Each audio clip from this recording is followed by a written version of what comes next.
Welcome back to Pocket Politics. We're in for a special episode as Pocket Politics welcomes Mark Warden, a former New Hampshire State Representative from Manchester and current owner and broker of Porcupine Real Estate.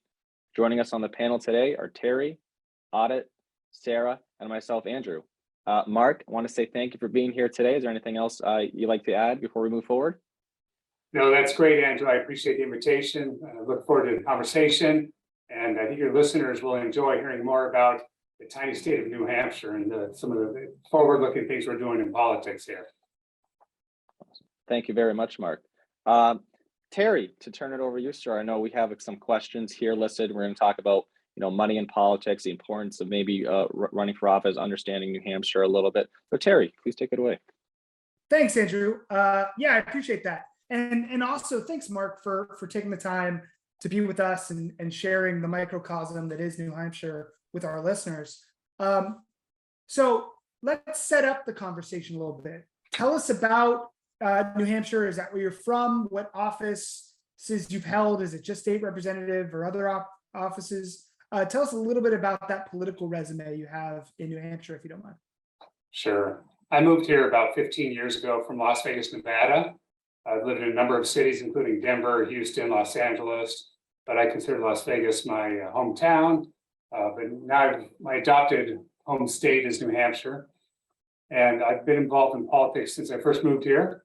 Initially at the town level, I was on a planning board for a couple of terms, which is interesting.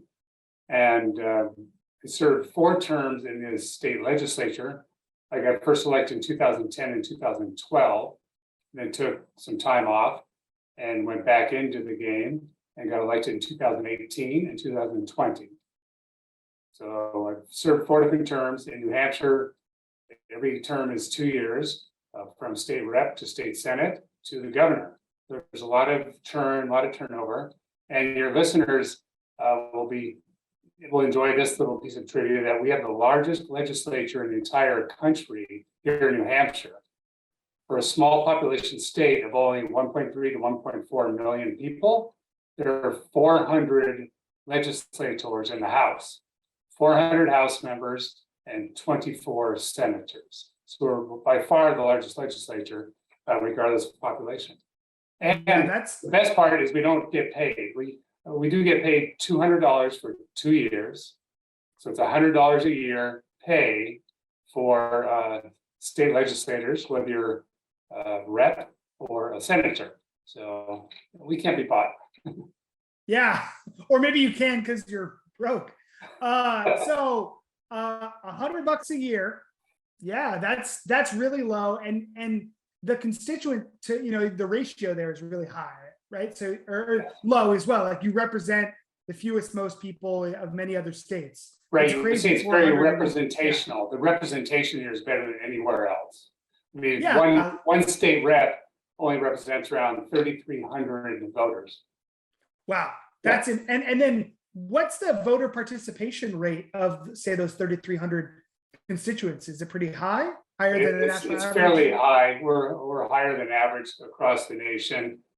Typically 60 to 70% of the registered voters will turn out on election day, and something like 75% of adults that could register are registered to vote. But we also have a very high population here that doesn't want to be put into a box, a Republican or Democrat. And it's about 30% D, 30% R, and 40% so-called unaffiliated or independent, nonpartisan voter registrations. Wow. And are the state rep races, are they partisan races? Yes. Yeah, okay. And do the national parties get involved in the races at all? Because I know we had Tommy Howe running for San Diego City Council, right? And San Diego has about the same number of people, and there's like 9 council people that represent them, right? So 9 versus 400. And where I live, the city council is a nonpartisan election. But in San Diego, everybody discloses what party they're in, and party money comes in to that race. Is that similar in New Hampshire? Yeah, we're a little different here. At our town and city level, it's nonpartisan. So people don't always know your party affiliation. They don't really care. But for state representative, state senate, governor, and Congress, those are all partisan races with their primaries, their party primaries. And yes, we do get a lot of attention from the national donors here, particularly on the presidential election year. And that's because we're the first in the nation presidential primary. New Hampshire, all historically for many, many decades, has been first in the nation. You also hear about Iowa being very early in the process, but they're a caucus state. The parties can choose how they want to elect their own nominees. And in New Hampshire, we do it through a primary election. In other states like Nevada and Iowa, they do it in a caucus procedure. So it's a little different. But because we're the first, a ton of money comes in from the DNC and the RNC to try to affect the outcome here every 4 years. Yeah, I think And this year we had a lot of national interest because this U.S. Senate was so closely split, close to 50-50. So, and we had one senator up for re-election this year. So there's a lot of outside money for that as well. Yeah, I know. We talked about that on our last podcast. That was Bulldog, right? Yes. Yeah. And sort of, what was the impact of, say, Trump and the MAGA side of the Republican Party, and getting Bulldog on the ticket versus maybe a more moderate Republican, and how close that race was.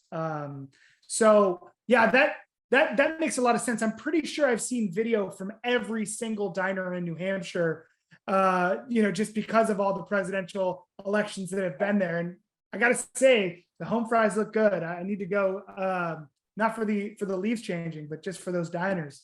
Looks good. It's fun. If you're a political junkie, New Hampshire's a great spot because you get to meet these presidential candidates up close and personal. There's a joke here that a voter won't vote for a presidential candidate unless he's seen him in person 3 times at least. And they do. They actually go to the diners and local haunts and shake your hand and kiss babies. It's very accessible. It's a lot of fun. Yeah, that's really interesting. Andrew, you wanted to say something as well, or make a joke? Yeah, I was gonna say I know the diners. Red Arrow right in Manchester is the place to be.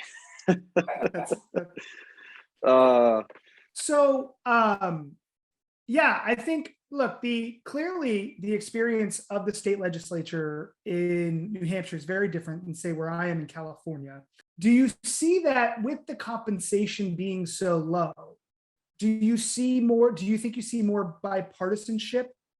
And given that you have sort of more of a purple mentality in New Hampshire than being all blue or all red, like maybe I do in California, where it's very blue. And it's part of our state identity, whether you like it or not. Do you think that the lack of compensation attracts people passionate about solving problems more, and so there's more cooperation or less cooperation? What do you think? There's been a shift over the last 20 years. About 2 decades ago, it was fairly well known that the legislature could be very, very bipartisan and reach across the aisle on a lot of different issues. But just the last 10 years or so, it's gotten to be much more divided, similar to what we see across the United States. I'm not sure why that is, but in our particular legislature, we see a lot of activists get elected, and maybe I'm one of them. I could be considered that also. I was sort of a small government activist. I want to reduce taxes, expand personal freedom, civil liberties. Reduce the size of government. And that's why I got involved. It's not for the money. Now, what you see in other state legislatures is a lot of attorneys, a lot of wealthy business people who get in there because they have to spend so much money to get there. And they also pay them a salary. And a lot of people will argue that you can't get good people to run for office if you don't pay them a salary. But I don't really buy that. We see a lot of really excellent individuals here who are knowledgeable, thoughtful, forthright, but we do have an outsized number of retirees in the New Hampshire legislature because of that, because it doesn't pay. So if you have a day job and you can't afford to take off 1 or 2 days a week to be a state rep, then you can't run. Well, yeah, that was my next question before we dive in. Yeah, I guess my idea of selection bias flies in the face, right? If you're motivated not by money, you're motivated by the passion for what you believe in. And so then maybe that makes you less or more intransigent in your beliefs than someone who's for sale, like they would be in the California legislature. Last sort of question about the dynamics. So if you're only paid $100 a year, how often does it meet? How long's a session? Like, what's the hour kind of commitment? Like, this sounds like real, true volunteer, ancient Greek sort of democracy model. It does. It feels like a true citizen legislature here. The terms last 2 years. If you're elected in November, you'll get sworn in December, and you start out in January. And our terms typically last about 5 months, January through the end of May, both years of the 2-year term. And we have a lot of bills that go through our legislature every year, about 1,000 bills every single year. And unlike some states where the chairman of a committee can sort of bury the bill, all of our bills, every single bill sees the light of day at least twice. Once in the committee, it has to come and have a public hearing at the committee level. And then depending on how the committee decides up or down, it goes to the state house or to the full legislature to consider. And the full legislature, all 400 reps, can either agree with the committee recommendation or they can try to overturn a negative recommendation. So there's a lot of transparency here, which is great. The public is welcome to come testify, and they're very good at that. They're very visible. As to the time commitment, it really depends on which committee you are on. You can imagine certain committees like Health and Human Services and the Finance Committee, which deals with the budget, they consider a lot of bills, and that may be 30 to 80 a year or a term. And then there's some committees that have very light requirement. They only maybe only meet every other week. So typically we tell people if you're going to run, you should expect to meet once or twice a week, January through March. After that, it slows down to once a week. All right. If you're a committee chairman or the Speaker of the House or in leadership, you'll probably be up there 3-4 days a week. But the Senate may meet 4 or 5 days a week, but not the House. We're just up there 2 or 3 days a week at the most. That makes sense. I mean, it's still a huge commitment given the compensation. Yeah. So, but then we're done in end of May, 1st of June, we're done pretty much for the year, other than maybe if you're on a commission or a study committee. But it's basically you're working 5 or 6 months a year, and that's it. And then is there ever like emergency sessions if there's some sort of statewide emergency or something like that, I would imagine? Yes, we can call a special session to overturn vetoes. After we finish in first week in June, it still takes several weeks for the bills that have been passed by House and Senate to course their way through to the governor's desk. And if he vetoes some of those, then it's up to the House if they want to. The House and the Senate, they can call for a special session and call everybody in typically August or September to vote on whether to overturn the governor's veto. Okay. One last experience question. I imagine, right, you said you were in office from 2020 to 2022, right? Or essentially 2018 to 2022. Yes. That's prime COVID time. What was it like, at the beginning of COVID, right? I don't know New Hampshire's policies. I bet they were very freedom focused, right? You make your decision about a mask or a vaccine is my guess. But as a leader, right, even though you're basically unpaid, I imagine the stress level was high, and balancing, as you've already said, you're a small government, either conservative or libertarian, and so I imagine, what was that like? Was it more difficult leading during that time? Was it more contentious? Did you feel more pressure? Do you mind talking about that? No, it's just such a unique time. I mean, I'm really cynical about government. I'll put that right out there. So take it with a grain of salt, what I say. But it was surreal. It was bizarro world. the first time we met in 2020, losing track of time now because when COVID started. It's But all a blur. First, it's a blur, but the first time we met after COVID was, out there, everybody was nervous, nobody knew what it was. So we actually met in a parking lot and people were in their cars with radios and they could vote by flashing their lights or their blinkers or calling on the radio. It was insane. And then That's- after that, we went to a few different places. One time we met inside an ice hockey arena at the university. And so people could social distance. And wow. then for the rest of the term, we met inside an indoor field hockey arena, which is basically three soccer fields or hockey fields side by side and under a roof. Yeah. And it was on fake AstroTurf. So they went in there and they set up all the microphones and the video screens and chairs with the intent of being able to social distance. Now, of course, I'm in the Freedom Caucus, so we took all chairs, we just moved together. We're all there maskless, shaking hands, hugging, high-fiving, having a good time. The Democrats, 100% wore masks. It was. I've never seen such stark differences so clearly in any legislative body. All the Democrats wore masks. About half the Republicans wore masks and sat 10 feet apart. Then the other half of us Republicans, moved our chairs together and had a good time.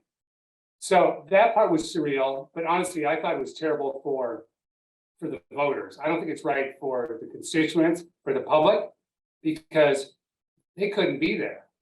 And it's important to have transparency to the voters. And for 150 years or something, we met in the same building where voters could come in, not voters, but citizens could come in, watch the hearings, participate, talk to their legislators in the hallway. They couldn't do that this time. So as far as that's concerned, I thought it was a travesty. Yeah, that's really interesting. It certainly was this moment in our history where partisanship influenced people's appreciation of, whether it's science or whatever, like just the way, we've talked a lot about this over the last few years on our podcast, but if you trusted government, you went all in on what the government said to do. If you were naturally distrusting of government or skeptical of government, you went all in on that. And it was sort of like nobody could respect the other person. It was just an interesting time. So let's talk money. Okay, so if you how much does it cost for you to get this really high paying $100 a year gig? Okay. What do you got to spend on the campaign? First time you run, you should really go out there and buy some palm cards or brochures and hand it out to the voters. And I encourage my candidates to buy signs. So I want them to buy, depending on the size of the district, 50 or 100 yard signs with metal stakes. And then they run you $500-600. And I want you to buy some literature to hand out to your voters. That's going to cost you $700 or $800. And that's about it. You're not going to advertise on the TV. It's too expensive. And these are small races. Maybe you'll do some Facebook advertising. Maybe you'll do 2 or 3 direct mail. So another $1,000-1,500 for direct mail. So I encourage my first-time candidates to try to raise at least $2,500. And sometimes they'll spend less. Sometimes they'll spend $3,000, $4,000, $5,000. But that's it. I've seen first-time elections, first-time candidates win spending $1,000 or less. And then once you're in, when you go to get reelected, because you have the name recognition, you already have your signs. All you just pay $2 to register, and maybe you'll spend $200 on one mailer, and that's it. Isn't that something? Wow, that's incredible. Again, Tommy was from San Diego, was telling us it was in the hundreds of thousands of dollars for a city council race. Yeah. And in where I am, it's the same thing, anywhere from 30 to 150 for the city council. And state rep is a lot more. Well, in California, it's weird. If you're in a safe district, it's one thing, there's very either red or blue for the state reps. There's not a lot of purple. But that's incredibly inexpensive. And honestly, having worked on a few campaigns, I imagine it's just door knocking. I mean, I bet it's cold that time of year, but No, actually, it's nice. The primary is in September. That It's is nice. filed in June, and your candidates will be out there July, August, really humping the door. So it's very nice. Now, I should point out that the state Senate is different, of course. That's a bit more of an impactful position because you're only one of 24 instead of one of 400. And a lot of those races will spend 20 or 30,000 in the primary. And then if they win that, depending on their, so you may spend another 20 or 30. So you may spend $40,000 to $60,000 on a state Senate race. They're still small compared to other states. Yeah, that's really interesting. And so having about 3,300 constituents, that's really not that difficult to door knock in a couple. You don't have to spend any money. If you'll door knock, you can win. It's been proven time and time again. Because a lot of people don't vote down ticket in the primary. They're there to vote for the people they got the most mail for, which is Congress, governor, maybe president, depending on the year. Yeah. They don't even know who their state senator is, much less their state reps. Very, very confident. So just by going door to door, you can pick an extra 50 or 100 votes. It can make all the difference, particularly in a primary, but even in general. Yeah, I mean, and it'd be interesting to see how scalable this would be to larger states with larger populations. And there's been this whole debate about how the current House of Representatives of the United States is far too small. We need to 10x the number of seats. So we shrink these districts and have these smaller constituency groups. But then imagine trying to herd 1,000 cats or 5,000 cats that are all on the take. Like, that's a lot harder to do. But maybe it's also a lot more expensive, maybe, to buy off the legislature. Right. So that's really interesting. That sort of blows up some of our conversations about money in politics, right? Because it's pennies on the dollar relative to other races. But did you see money make a difference? And did you ever see that money have strings tied to it when you were in these circles? No, not in the state house. In the state Senate, there is some of that goes along. What more I see is a lot of these too cozy relationships between senators, state senators in particular, and special interests. And they all talk a good game when they're in the legislature and hearings about being neutral and objective. The fact is, there's a lot of inbreeding, a lot of cronyism, if you will, in those relationships. And often people who used to be senators now, of course, become lobbyists. Same as in the Washington, D.C. Swamp, if you will. Same sort of thing happens where people who have inside information either become lobbyists or they get kicked upstairs and become appointees to a department head and that sort of thing. So that's where I really see the influence peddling greatest. Yeah, what are the biggest lobbying groups, would you say, in New Hampshire? There are a number of them. Insurance industry is huge. I was on the Commerce and Consumer Affairs Committee, which dealt with banking and insurance. And the middlemen, the medical pharmaceutical companies and medical insurance providers have an outsized influence on the legislature. They have really wormed their way into getting between the patient and the medical provider. And basically doctors and hospitals can't do anything without getting the middleman involved. So they have an outsized influence for sure. Are they like writing bills? Are they like pushing, like what is their kind of like role as the influencer? Yeah, behind the scenes, they will help write bills. Now, a legislator has to put in to have a piece of legislation written, but he can get that from anywhere. A legislator can get that sample language from other states. We've seen that, or through some of the big national organizations for legislators like NCSL or others, and they'll have so-called what's called template or Boilerplate. what's something called, like yeah, that. boilerplate Boilerplate. language or legislation, model legislation is what I'm looking for, that they've used in other states. And just we can cut and paste it for New Hampshire. So we do see that quite a bit. And there are some behind the scenes smoke-filled room type of negotiations that we'll see, particularly near the end of the year when they're trying to hammer out the differences between the competing bills between the House and Senate. I think for the most part, we're still more transparent than most places, and there's probably less corruption here than everywhere else, but you are going to have those outsized influences from special interests. I have a quick question going back to like how it's organized. So with such small constituencies and not being paid much, do you have like government bureaucracy or are there staffers? How does that all work? I'm just curious. You're referring to once we're elected, how we get things done on a day-to-day basis?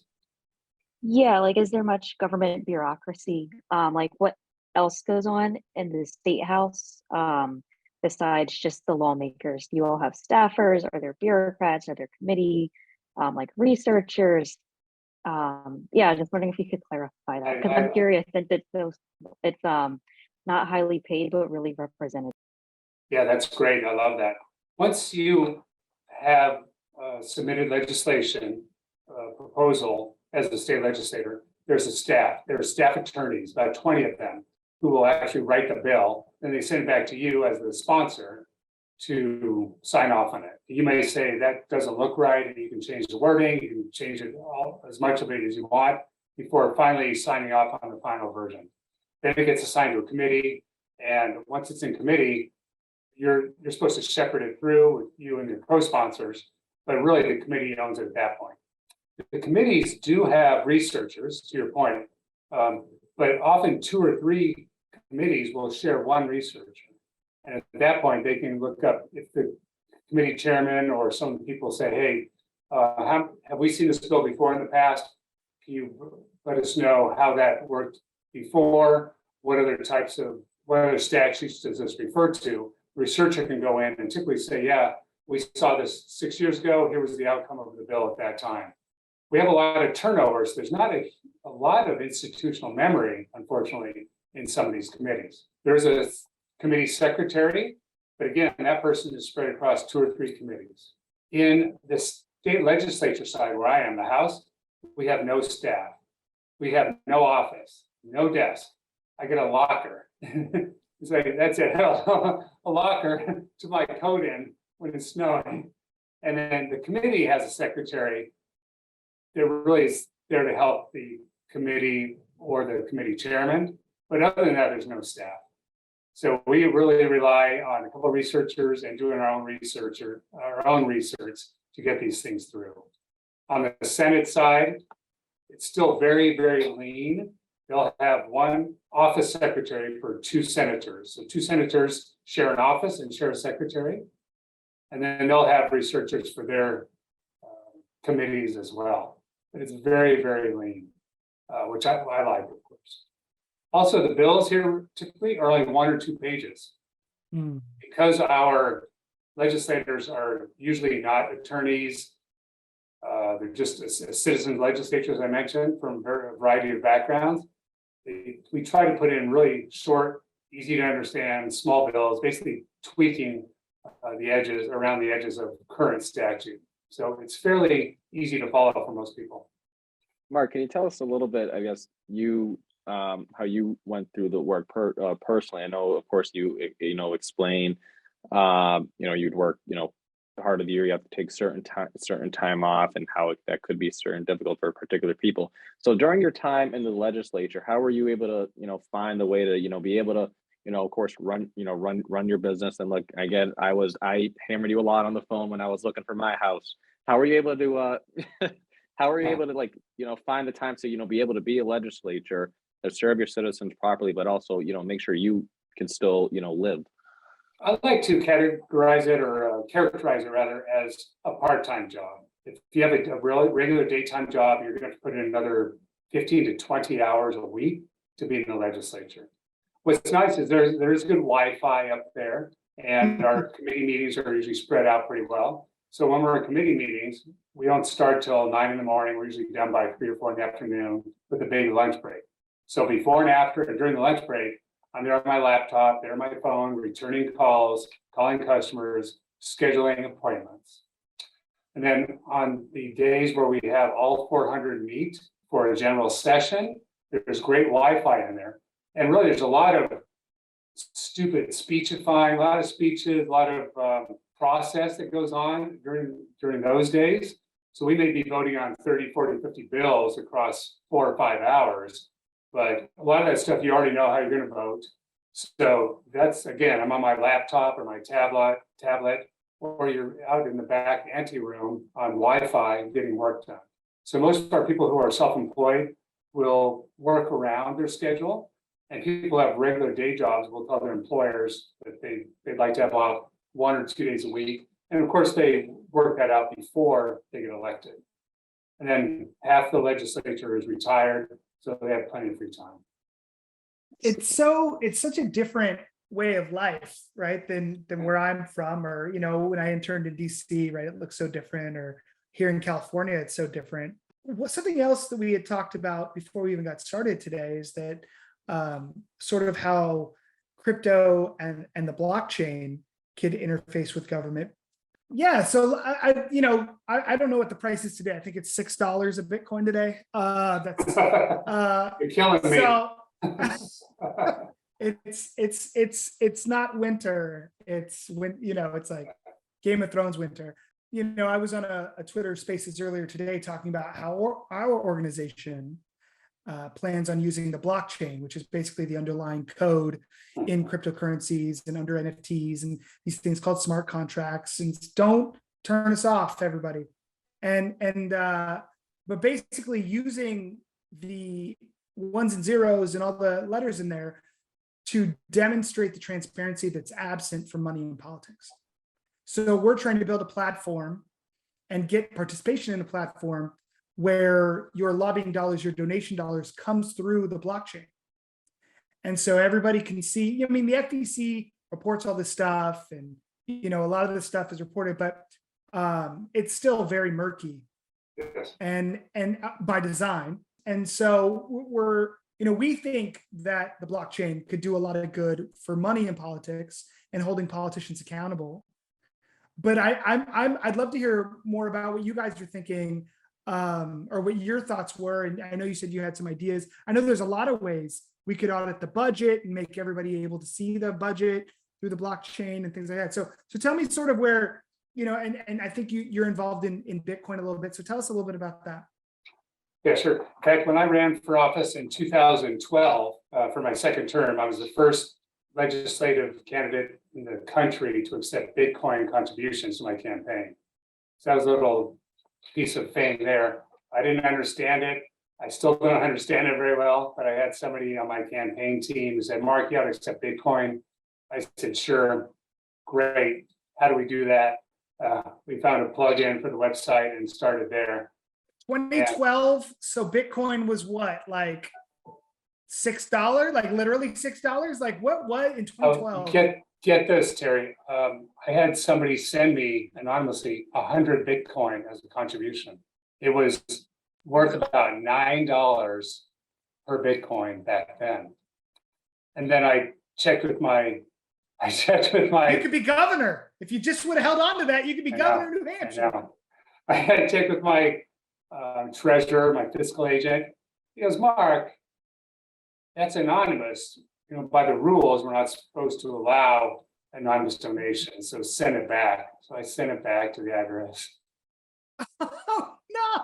Yes. Oh my God! Yeah. Oh my God! Hopefully he sat on those 100 Bitcoin. I hope you did. Whoever sent it, thank you, and I hope you kept it and you still have it. So anyway, I've been, because I'm a libertarian involved with the Free State Project, I know a lot of people who are early adopters of Bitcoin. And I love it just for the decentralized nature and the fact that it's a competitor to U.S. dollar hegemony and the Federal Reserve. So we need to embrace things like that. I love competition in all things, including currency. So after I became active in the legislature, it was still too early. But back in 2017, a fellow colleague of mine, a fellow legislator named Keith Ammon, who's at the real forefront of this, who knows a lot more about cryptocurrency and blockchain than I do.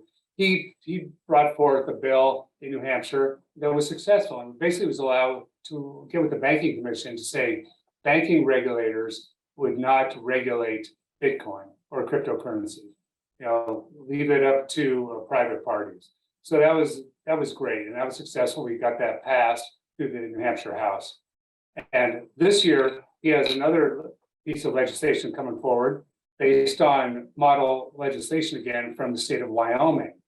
Those of you who are into Bitcoin will know Cynthia, I think her name is Cynthia Loomis, Senator Loomis. She used to be a state senator in Wyoming. Now she's a US senator. She's part of the crypto caucus at the US Congress. And her right-hand person is named Tyler. He's in direct competition with some of us here in New Hampshire, helping us educate the legislators and the regulators in New Hampshire on how we can make that accessible so that it becomes a way for people to invest in New Hampshire, whether it's through an exchange or through miners. So we have a number of things working through the legislature this coming year because of that. Now, the big challenge is that, as I mentioned, a lot of our legislators are retired. The average age is over 70, I believe.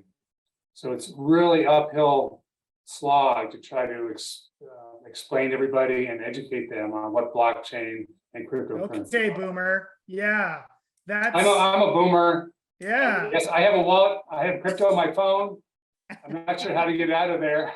I have a wallet. I have a Treasure hardware wallet, but if I lose my password, I'm really in trouble. So it's a big educational process, but we're working on it. So Yeah, go was ahead. that how big was that education process to get that bill passed and like when you did it in 2017? It was very difficult audit. We have to do very small baby steps in regulations and statute to get there. And this one, my friend Keith had to explain it to people, basically say this is computer code, and that's not something that bankers need to get involved with. We're not regulating money laundering or money transfers. This is just people selling code for dollars. And that's the way you got it through. A couple things. I'd love to talk about how we could use the blockchain, if you have opinions, to improve governance. But I wondered, given everything that's gone on with FTX and SBF, so for listeners who don't know or panelists who don't know much about what's going on, there was a crypto exchange called FTX that imploded and lost billions for their holders. And Sam Bankman-Fried is sort of the face of this company and was portrayed as the next Steve Jobs or whatever when it comes to crypto, and was a huge donor publicly to Democrats. He claims he donated to a bunch of Republicans in dark money that's untraceable, but he's in a lot of hot water right now. Do you think that? And certainly, we launched, I don't know if Andrew told you, we actually have an NFT live right now available for sale to mint on our website as sort of a way for supporters to support us and get a little swag, right? And it'll eventually serve as a key for either in real life events, our future political metaverse, as well as like an upgraded version of our software that matches you with companies who give money to candidates you'd support. And so we really think the blockchain, it still has a lot of potential despite all the bad news as of late.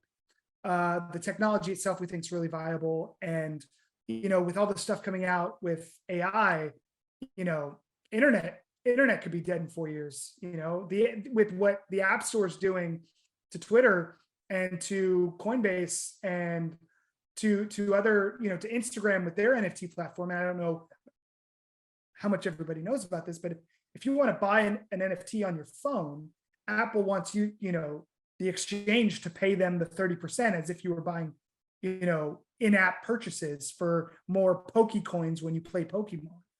And so there's a lot of stuff going on there, and then how the App Store was threatening to take Twitter off because of moderation, right? So there's these political gatekeepers at these big tech companies, and we do our best to be agnostic on party, right? We each have our own political bend.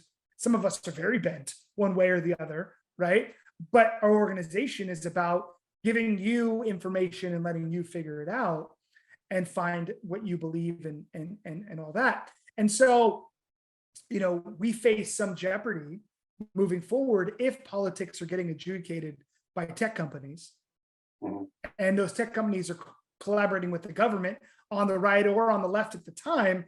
And we're not in lockstep with those positions because we're saying, hey, here's just some information. We're in jeopardy. So that's a lot to unpack. It wasn't really a question. But so first, let's do it this way. Do you think, given the bottom falling out and of FTX and the crypto markets, as a libertarian, are those just, hey, it's the cost of doing business and gambling in the Wild West? Or do you think there is a place maybe for a little bit more regulation? That's one question.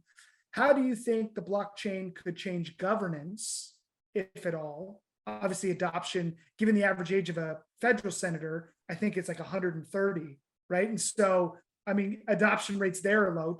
If you ever want to see your mind, or if you ever want to melt your mind, watch the Senate committee hearing on Facebook. How do I do a facey tweet? So how can we use blockchain in governance if we can get adoption? Do you think the zero regulation is still the right thing given what's going on with FTX and the billions of dollars that flowed into crypto? And then let's start there with those two ideas. Those are good points. Let's talk about the regulation. First of all, the banking system is heavily regulated. Mortgage system is heavily regulated, yet there were a lot of companies that went belly up and failed, and a lot of fraud. Look at the Enron scandal and others a decade ago. Even though they were scrutinized and regulated to death by federal bureaucrats. So regulation in itself is not the end all be all. It's not going to prevent bad actors from doing bad things. I would like to see regulations be opted into by players, operators, companies, exchanges. They can follow best practices. They can voluntarily ask to be audited by a neutral third-party auditor. I think that's the best way forward, instead of relying on Washington, D.C. to try to figure it out. Because the fact is that Washington is always way behind technology and innovation. They don't have the best and brightest there. The best and brightest are out building companies and technology and leading edge, getting this stuff out there. So I don't want to promote more regulation. I prefer it to be optional if possible. Another problem with FTX is that it's centralized. There's one tiny company and one guy who is a fraudster. But the beauty of the blockchain, and particularly the Bitcoin protocol, is that it is decentralized, immutable, and available for the public or anybody who knows what he's doing to look at it. It's transparent.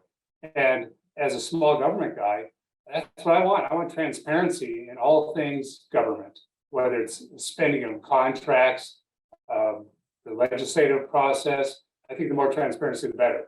How do we put that on the blockchain? I don't know. I'll leave that up to the younger tech guys. But certainly there is a way for us to merge those two things in public policy to get better results that will help prevent some of the bad corruption and bad actors that we've seen in the past. Panelists, what do you guys think? Any ideas, any responses there? I mean, I have some, but I want to give you guys a chance. Do you see, I don't know, with this kind of non-interventionist approach, do you see over the course of the years more crypto involvement in your state? I'd like to think so. I think Wyoming has set the standard for how to do that. And we're trying to follow in their footsteps. I believe Arizona has done some really good things with blockchain opening up out there. We're behind them in that aspect. Yes, we will get there, but it's an education obstacle for us so that legislators and regulators understand the space and the technology. So it's not happening as fast as I would like to see it, but I think we can set up our banking and business regulations so that we could have an exchange like Kraken here, the way they've done it out in Wyoming, and which is a very light touch on regulation and open books. I think we can get there and be sort of the paragon in that space. Yeah, I was in a Twitter space today with a group of NFT investors. They invited me to come on because I posted that I was on American Greed a couple nights ago because I lost money in a Ponzi scheme outside of crypto, and they wanted to interview me. And so I said, sure, you can embarrass me on television if it'll help other people not lose their money. And so I posted about that. And apparently there's, this whole, if you don't know NFTs and crypto, for those of you listening, a bunch of people got rugged, which means they got scammed out of their money. They bought NFTs that were fake or propped up. And there's all these NFT marketers and and so it was this really big conversation. And one of my professors in grad school is an expert on the economics of trust. He gives like test subjects actual oxytocin, either intravenously or through their nose, and then has them play these economic games. And it's incredibly vital for economies to succeed, for companies to succeed, for teams to trust one another. This is why we see the dysfunction in DC, right? And now the dysfunction in, say, the NFT and crypto market. And why we often see sort of these booms and busts, over trust and under trust, right? These swings in irrational exuberance and irrational panic. And so I was thinking, what we were talking about is along the lines of what you said, I think most people's initial gut reaction to FTX is, oh my God, where's the SEC regulating these guys? Where's the regulation? And then you find out, right? He's taken, SPF's taken photos with Maxine Waters, and he's the SEC thought he was a god, and so you look at the same thing, whether it's Chris Cox at the SEC under the Bush administration and the financial crisis, the mortgage bubble bursting, right? And the way we evaluated mortgage-backed securities, highly fallible people, and a lot of it comes down to the money that got them to where they are. And so if you were able to privatize this regulation, like you said, opt in, what we were talking about is sort of a trust score or a Yelp, a reputation score for NFT projects or for crypto investors or for platforms, right? Where the wisdom of the crowd, of course it can be gamed, it's imperfect, but where the wisdom of the crowd can build in these reputational scores, right? Like McDonald's, there's a reason it says 10 billion served, right? And there's a reason that you lived in Las Vegas, right? So there's a cafe off Zizix Road, ZZYYXXZZ, whatever, Zizix Road, there's a cafe. It's called Cafe because reputation doesn't matter. I need to go to the bathroom and I need a sandwich. Yeah. There's the only place to eat. Let's call it Cafe, right? Where McDonald's, right, spends billions on its reputation because you're going to go there. They're all over the world over and over and over again. Yeah, it's interesting. Our gut reaction, I think, in America, and this goes back to a question I asked offline to Audit. Where do his classmates think the role of government is? Is it paternalistic? And is it our protector? Is it our guide? Is it there to tell us sort of how to do things and what to do? Or is it our employee? And so I do think it's an interesting moment. Crypto is the libertarian sort of dream when it comes to currency, right? Because it's transparent and not part of a central government. On that note, unless anybody else has a question, and we're getting close to the end of our time, I already know this answer, but what do you think about the push towards a centralized digital currency by the federal government. The Fed is talking a lot about this. I'm sure this could be an entire podcast, but Mark, you know, school us on the libertarian point of view on that. Thumbs down, he says. Thumbs down. I think that's a terrible idea. We've already seen the problems with inflation because the Federal Reserve has done trillions and trillions of money printing and quantitative easing over the last several years. That's an abomination.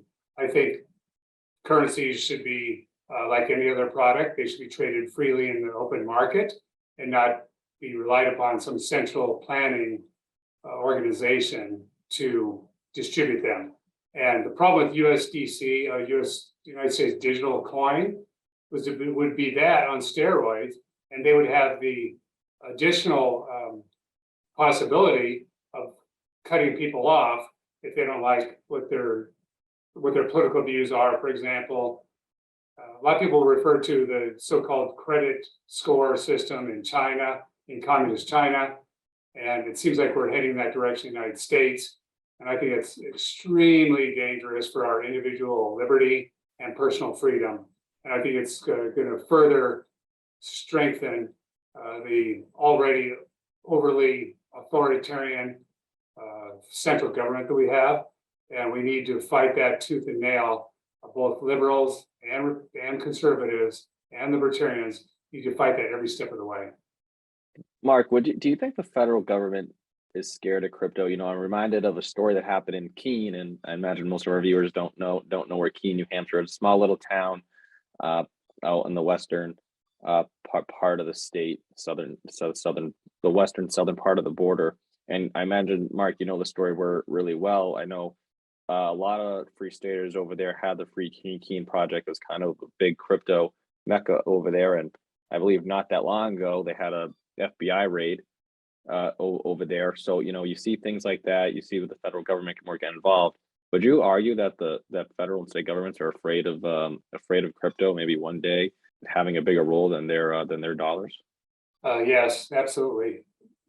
One of the things in particular is with Bitcoin. With Bitcoin, because anybody can buy it out there, it's not inflationary because they've limited by this mathematical code to a maximum of 21 million Bitcoins that will ever be produced. And it's anti-inflationary. Whereas the US government can just print more and more money and just spend it. And the reason the US government does that is because they know they have to pay back their debt. The US federal debt, and every economy out there, every other country has the same situation. They've gotten themselves into a problem that's hard to dig out of. But they can inflate their way out of this by printing more money to pay off the debt that they use to borrow and expand government. But with something like Bitcoin in particular, there's a limited supply, and the government, in this case, can't just make more. It's also decentralized, so everybody knows when another Bitcoin is being mined or produced, and they'll know when they're at the 21 million maximum capacity. So I think government is absolutely afraid of that because government relies on being able to print more money, to cause inflation, to reduce the value of the dollar so they can pay back their debts in the future. So I'll push back on that a little bit just to stir up debate. As long as, if Bitcoin was the primary currency of the realm, you're correct, it's non-inflationary, having a fixed amount. But if we still are using a fiat currency for the majority of our purchases, there's actually a upward pressure on the price of Bitcoin relative to these other currencies as we approach that upper limit, right? That's the whole idea, right? That's why maybe you want to buy the bottom right now. And I mean, sadly, Mark, you'll be dollar cost averaging the bottom, but you know, buy the so-called bottom of Bitcoin, because once we get close to that scarcity, then you could see it rising to it exchanging for $1 million or $1 billion per Bitcoin, right? And so that's the argument. So just from an econ perspective, I wanted to say that. But if we're all using Bitcoin, then yeah, a fixed amount, it takes away that that inflationary pressure of printing money. I did want to make a joke, an econ joke, which so it won't be funny. But the first digital currency that the United States printed was the $12 trillion that it pushed onto balance sheets of banks during the 2008 financial crisis. They weren't Bitcoin, they weren't US dollar coin, they were literally an Excel file, right? And they just changed the number in the Excel file and said, okay, you now have all this money that doesn't really get there, you can't spend it. So they created 12 trillion digital dollars without ever it hitting a printing press. And so if that gets us to today, where we're having this inflationary period, if that's one of those moments, I honestly thought they unraveled that a lot better than it went. I thought it was going to go a lot worse. And again, we may have just been staying our execution, and we are not done with this inflationary cycle, even though it's cooling a bit. I'll be interested to see, right, what happens with pricing and interest rates. I think we're headed for a bit of a storm there as adjustable rate mortgages start to peg to these much higher interest rates in the coming months, and the market continues to cool. Now I really put everybody to sleep. We talked crypto, we talked economics, but yeah, I think that even if you are on the left and you think the government is if you think centralizing power is the way to help the most people, right? I personally disagree with that view. But there's certainly places where I don't, right? I believe there are negative externalities. I believe there are positive externalities. There's a role for government. I'm not a true libertarian in that sense, but I'm much closer to that than anything else. I do think that the transparency of the blockchain should be desirable to the left. I think there are a lot of benefits to it. And to your point about the dollar and Bitcoin, I would just suggest that we have free competition.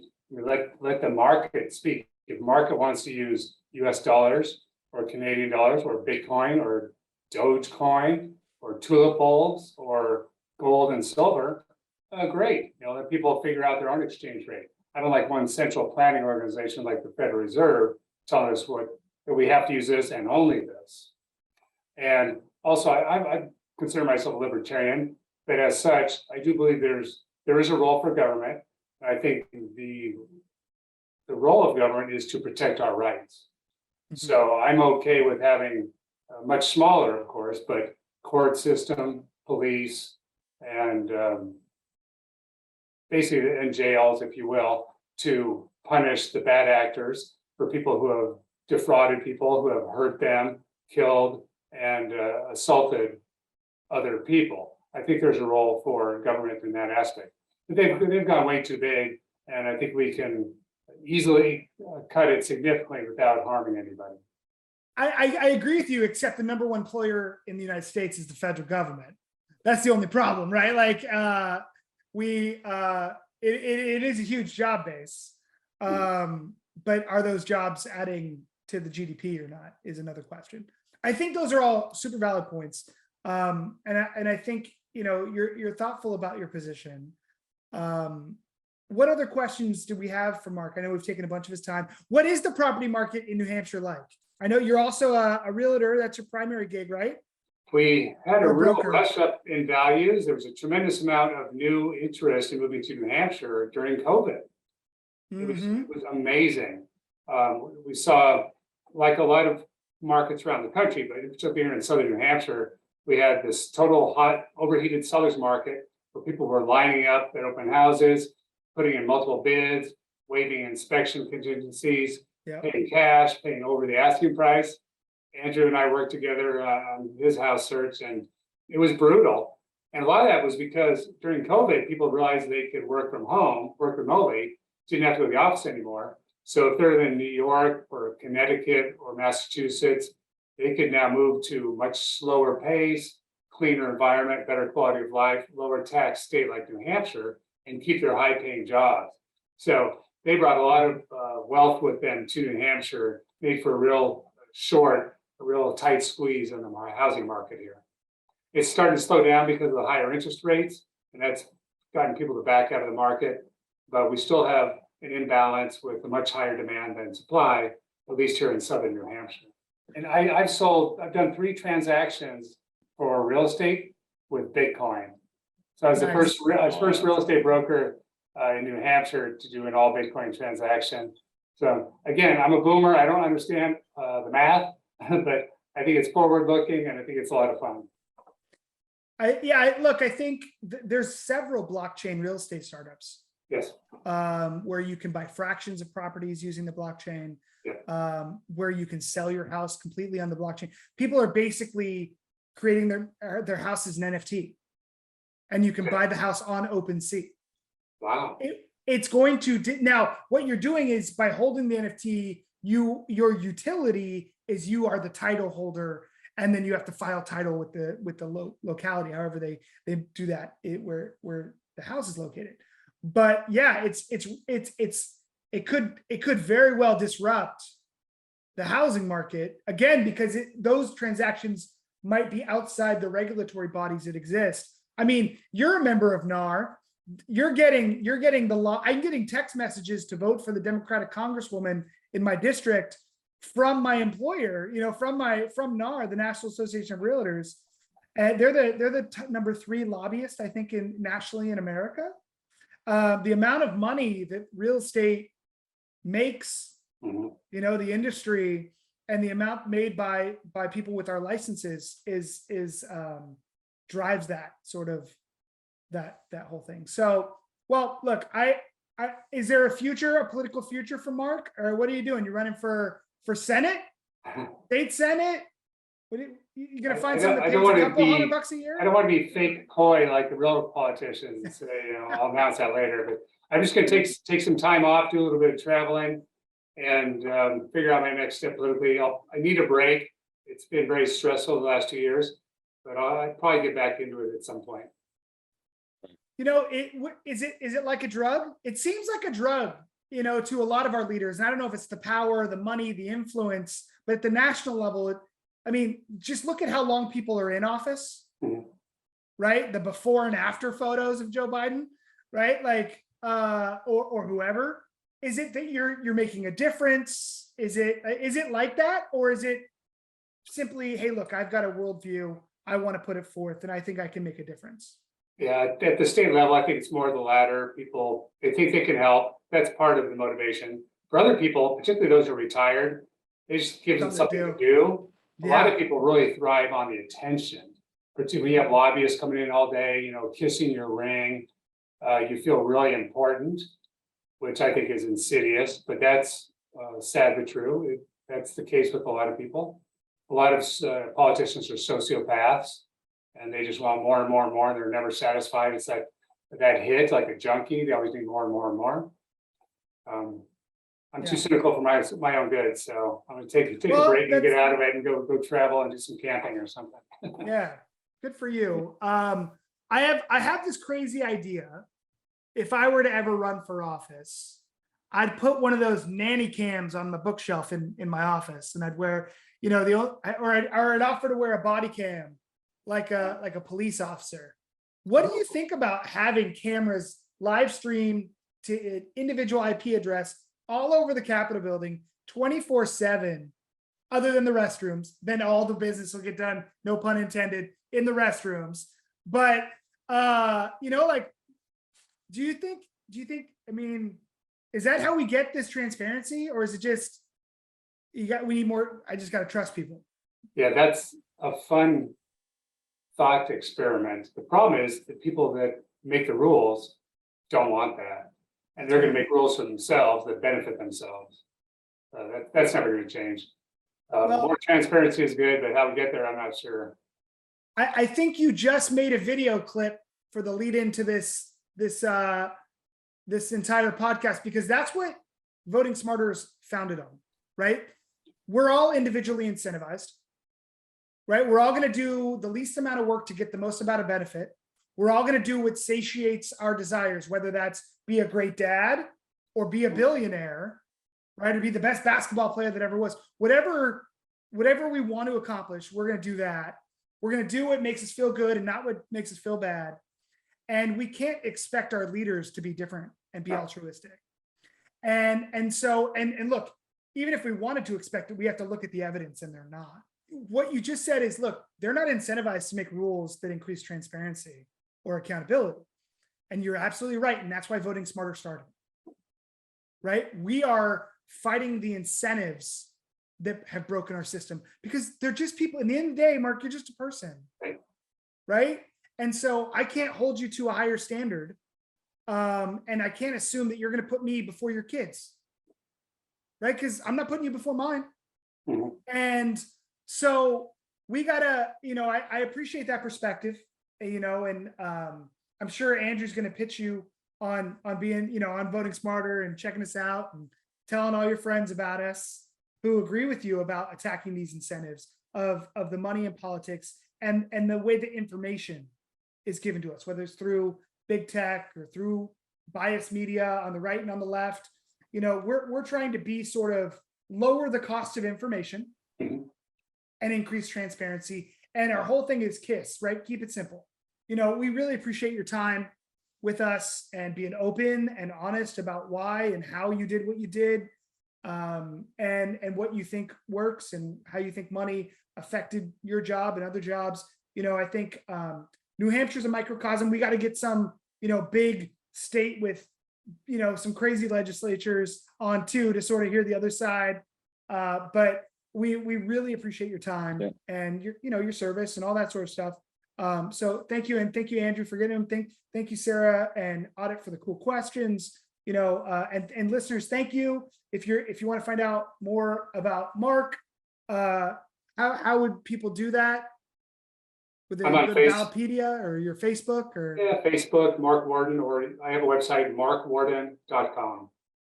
So you can find out more about Mark. If you're looking for a property in New Hampshire, he can help you out. It's Porcupine Real estate. Real Estate, right? But he's not prickly, you can tell. If